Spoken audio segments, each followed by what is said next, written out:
तो बड़ी संवैधानिक संस्थाओं के बीच ऐसा टकराव भारत के इतिहास में पहली बार हुआ था। मामले की गंभीरता को देखते हुए पंडित जवाहरलाल नेहरू सक्रिय हो गए और वो आनन फानन में राष्ट्रपति के पास पहुंचे। राष्ट्रपति के पास एक अधिकार होता है आर्टिकल 143 का।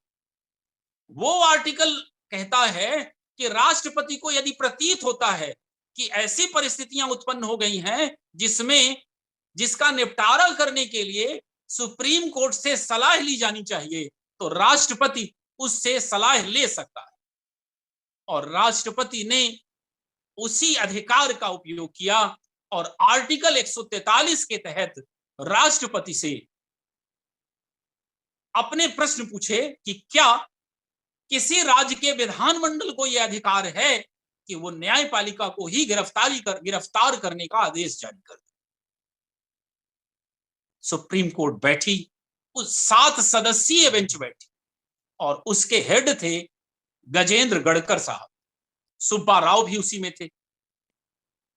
वो जब पीठ बैठी तो वो सुनवाई शुरू हुई। दोनों पक्ष ने अपने अपने तर्क दिए।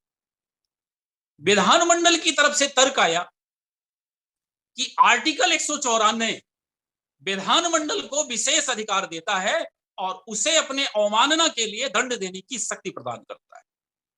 साथ ही आर्टिकल 194 में यह भी लिखा हुआ है कि जब तक कानून नहीं बनता तब तक विधानमंडल को वही सारे अधिकार होंगे जो इंग्लैंड में हाउस ऑफ कॉमन्स को है, और हाउस ऑफ कॉमन्स को गिरफ्तारी करने का आदेश है, जारी करने का अधिकार है। इसके साथ साथ संविधान का आर्टिकल 212 कहता है कि किसी भी स्थिति में संसदीय कार्यवाही पर कोई न्यायालय हस्तक्षेप नहीं कर सकता, ना उसकी विधि मान्यता पर कोई प्रश्न खड़ा कर सकता। चूंकि जानबूझकर न्यायालय ने विधानमंडल की गरिमा का हनन किया है, इसलिए इनके खिलाफ कार्रवाई होनी चाहिए।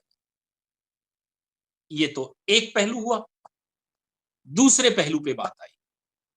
दूसरे पहलू ने कहा कि अगर आपने 212 आर्टिकल पढ़ा है तो उसके ऊपर एक आर्टिकल और लिखा है, उसे भी पढ़िए। आर्टिकल 211। आर्टिकल 211 कहता है कि न्यायाधीश, सुप्रीम कोर्ट या हाई कोर्ट के न्यायाधीश के आचरण पर किसी राज्य विधानमंडल में कोई चर्चा नहीं। तो अगर आपके आचरण पर हमें चर्चा नहीं करना था तो किस आर्टिकल ने आपको यह गिरफ्तारी का